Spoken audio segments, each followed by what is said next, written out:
Udumo kuNkulunkulu kweliphezulu nokuthula emhlabeni kubantu abathokozelwa nguye. Baba uNsibande uyakubingelela ndlalifa izulu. Ngithi uJesu Kristu inkosi. Siyambonga uNkulunkulu wethu kakhulu, siyamdumisa bangcwele ngosuku lwanamhlanje. Siyambonga kakhulu noma luney'nkinga ezikhona. Hhayi kodwa uNkulunkulu wethu uzosisiza sinqobele, kodwa iyalwa kakhulu impi, kufanele ngikusho lokho ukuze nabakhulekayo baqinisele emthandazweni.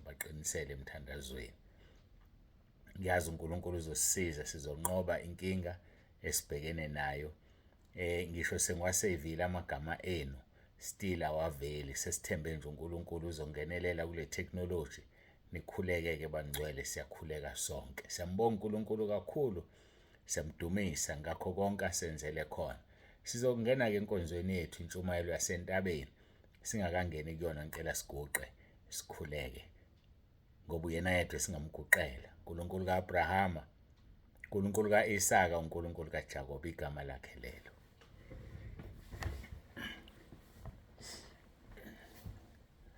Baba ongcwele, baba olungileyo, uNkulunkulu onomusa, siyazithoba phambi kobuso bakho. Siyakubonga ngakho konke osenzele khona.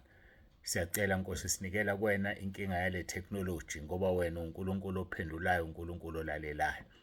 Sesikuzame konke okwethu thina abantu, sashintsha ama-sim card, ngenza konke. Nkosi, sengishiyela kuwena eyakho le group idalwe nguwena, ibizwe nguwena, ungavumi nayo kusathane. Ngiyacela kuqhubeke kube nathi kule nkonzo, ubusise kube yilona loyo khona nolalele. Babusise uNkulunkulu wethu ngoJesu Kristu inkosi yethu ephilayo. Khuluma-ke Moya Ongcwele uzambule nami ngilalele. Kukhulume wena, usebenzise lo mzimba. uJesu Kristu inkosi. Amen.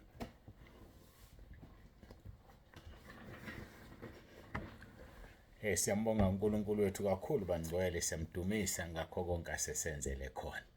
Hhayi ngiyasho ukuthi iyalwa, ngigcine sengiya kwa-Vodacom ngiyofuna i-sim card enye ngoba le indala ka-2020 noma u-2019 angisazi. Bangenzela-ke sa-swim swapha, sabuya kwafana kunhlanga zomuka nomoya, amagama enu awaveli. Kodwa-ke ngiyamthemba uNkulunkulu uzongenelela kukho kumhlulayo. Asingeneni-ke enkonzweni intshumayelo yasentabeni. Matthew chapter 5 verse 8. Silapho la sikhona uma sithi-ke sifunda, babusisiwe abanenhliziyo ehlanzekileyo ngokuba bayakubona uNkulunkulu. Inhloso yethu sonke ilokho sikuphokophelele ukumthokozisa ukuze simbone. Ngoba uma ungamthokozisi ngeke umbone. Uma ungavumi izono zakho ngeke umbone. Izono ziyavunywa. Ziyavunywa izono bazalwane. And uma usuzivuma kufanele uzishiye. Zivunywa zishiyiwe ukuze uthole umusa. Izaga 28 verse 13. Ofihla iziphambeko zakhe akayikuphumelela, kodwa ozivumayo azishiye uzothola umusa. Asizivumeni sizishiye. Abantu abangazishiyi bezivuma bafaniswa nenja, uPetro uthi bafana nenja ehlanza umhlanzi ibuyele kuwona. Bafana nengulube egezwe maqeda ibuyele odakeni. Ngoba udako lwayo iyalithanda. So akekho umuntu uzomhlukanisa nesono sakhe ngaphandle yena athatha isinqumo.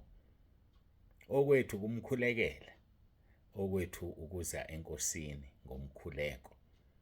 Kodwa nje akekho umuntu osihlukanisa omunye umuntu nesono sakhe.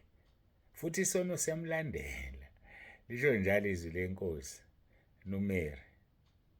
Ngithi 32 verse 23 mangaphazama uthi uma ningenze njalo isono senu siyakunifumana. Hayi-ke siyambonga uNkulunkulu wethu. Sikhuluma-ke la ngezwi lokuthi babusisiwe abanenhliziyo ehlanzekileyo ngoba ukumbona uNkulunkulu. Sidineke sikhuluma ngokukhonza okumhlophe. Khonza okumhlophe okungenabala phambi kaNkulunkulu uBaba yilokhu ukuhambela izintandane nabafelokazi osizini lwabo nokuzigcina kungabi icala lokwezwa. Ukuhambela intandana nabafelokazi ngamagama ukupha abampofu. uNkulunkulu uyathanda umuntu onaka abampofu. Ngeke baphela abampofu ezweni. ngoba bawumqhele walaba abangempofu. Ngeke baphela abampofu ezweni ngoba kuzolahlwa laba abangempofu uma bengabanakanga. Njengesicebi, siyayazi indaba yesicebi noLazaro.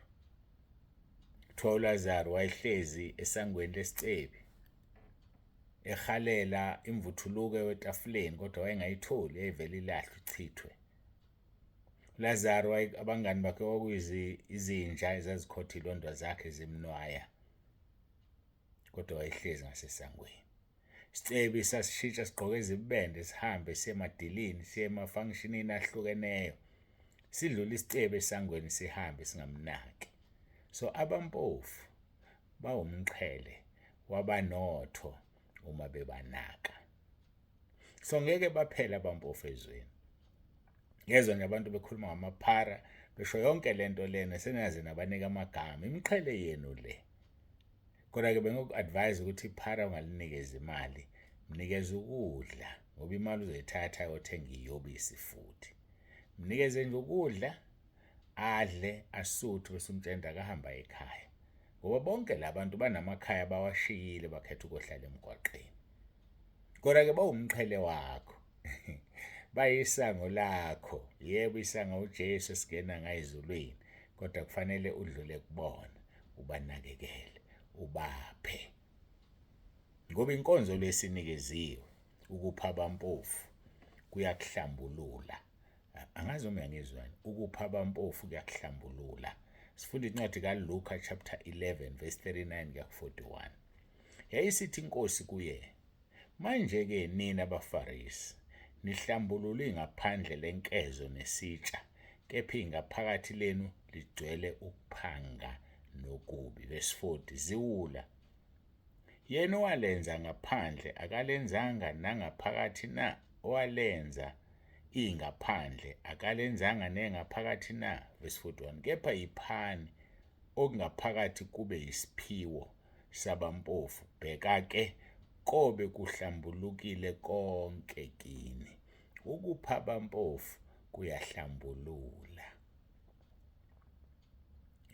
Isimanga lesi. Ukupha abampofu kuyahlambulula. Ileyo nto uNkulunkulu ayifunayo. Ngake ngasho ngathi ukupha abampofu kungezinye zey'ndlela uJesu asingeze zona zokuthi singene ezulwini. Ngoba lapha kuMathewu 25 mayesehlulela uthi ngangilambile wangiphukula, ngangomile wangiphuzisa, ngangigula ngisesibhedlela wangihambela. Abale aqede bathi, Nkosi, wawukuphi ngoba sikubonanga? Athi, lokho okwenze kwabancenyana ukwenze kumina. So ukupha abampofu kuyakuhlambulula. EkaJakobe chapter 5 verse 19 kuya ku-20 lithi, loyo obuyisile isoni ekudukeni kwaso uyosindisa umphefumulo wakhe kusibekela inqwaba yezono. Owenzeni? Ubuyisile isoni, kusitshekela inqwaba yezono. Naw nansi-ke enye indlela, opha umpofu uhlambulula ingaphakathi lakhe. Yazi inkosi uJesu yakhuluma. Yikho ngithe kuwe, intshumayelo kaJesu ungayibukeli phansi ngoba iyona ezongenisa ezulwini. Yebo-ke leli vesi engicaphuna alikho kuMathewu chapter 5, kodwa lilinde ngoba likwenza ube nenhliziyo ehlanzekile. uLuka 11 lo verse 39 kuya 41, 41, kepha yiphani okungaphakathi kube yisiphiwo sabampofu. Okungaphakathi yipha ngenhliziyo, ungadikili. Unganiki umuntu usulandelisa ngamagama, unganiki umuntu umdikile, kodwa muphe ngenhliziyo. Lithi, kepha yiphani okungaphakathi kube yisiphiwo sabampofu. Bhekani-ke kobe kuhlambulukile konke kini. Konke kini. Bazalwane, sihlalelwe inkonzo yokupha abampofu. Sibukeka sengathi asiyenzi-ke entabeni yendlu kaJehova kuyabonelelwa noma siyenze ekhaya lezwi, ngoba ngayishiyela kunina le nkonzo ngathi ithatheni nina ngamunye ngamunye ibe ngeyenu. Ngoba uma siyenza ngokwebandla iyakhulumisana. Kwizenzo kwaba nokukhuluma okukhulu. Bethi abanye abafelokazi bethu thina banakwa, kunakwa bohlobo oluthize. Amapostoli basebethi akukhethwe amadoda ayisikhombisa ikomiti lelo.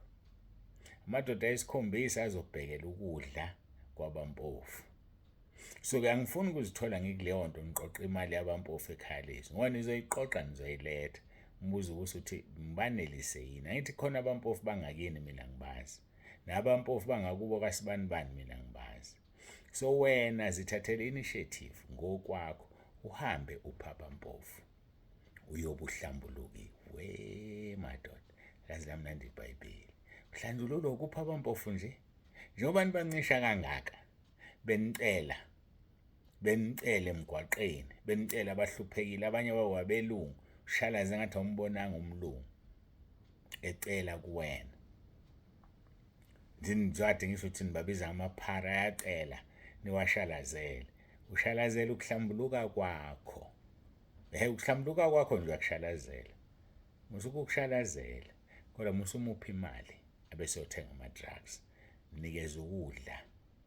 Mawunaso isikhathi hambe e-KFC, umthengele i-KFC, ubuye umnike. Uzomfica esekhona lapho.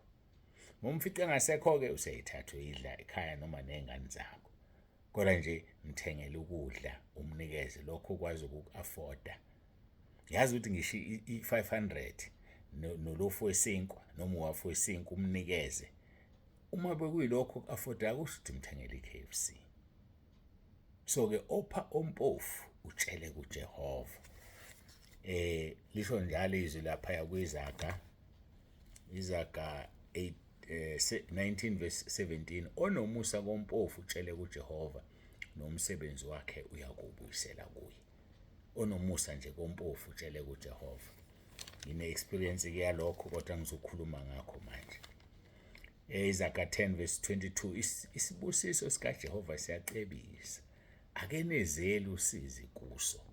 Mina ngisho isibusiso sikaJehova siyacebisa, ake nezele usizi kuso.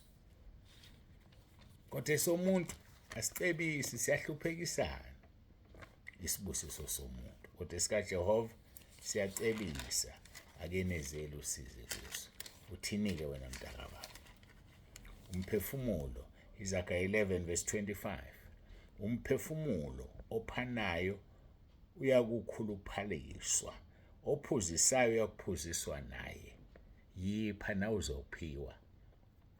Umphefumulo ophanayo uyakhuluphaliswa. And ukukhuluphala komphefumulo isimangalisi, asikuboni kusithele. Asikuboni, sibona ngobuso. Le ndoda iyamamatheka, le ndoda ihlala ihleka, le ndoda ayishintshi, kanti ukhuluphele umphefumulo. Ngoba wenze njani? Uyaphana.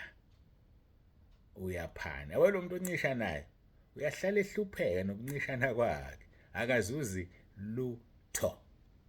Yeka-ke ukuncishana, ngoba ukuncishana akuzukuzuzisa lutho, kodwa phana ngoba umphefumulo ophanayo uyakhuluphaliswa.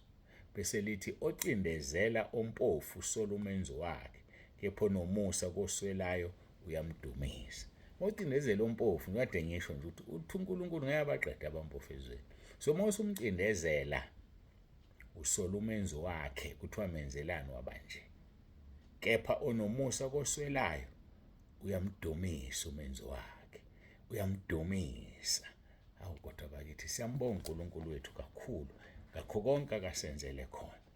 Bese lithi Izaga 14:21, odelela umakhelwane wakhe uyona, kepha nomusa kwabampofu ubusisiwe. Nazi isibusiso zithathele.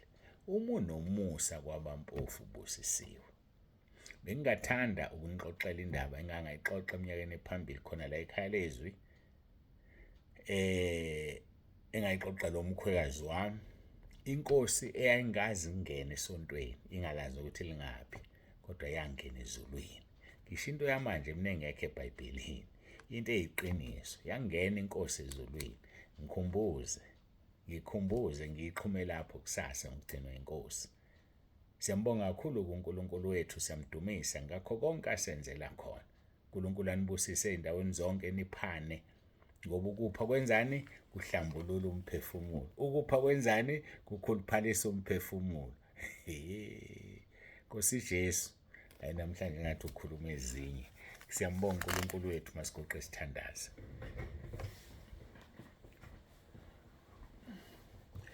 Baba ongcwele, baba olungileyo, uNkulunkulu nomusa, siyabonga ngakho konke osinikeza khona ukusihlomisayo ukuthi singene ezulwini. Busisa kube yilona loyo elalele le nkonzo, umbusise Nkosi, umbusise uphinde umbusise, ahlale kuwe angasuki kuze kube usuku lokuhluthwa kwebandla.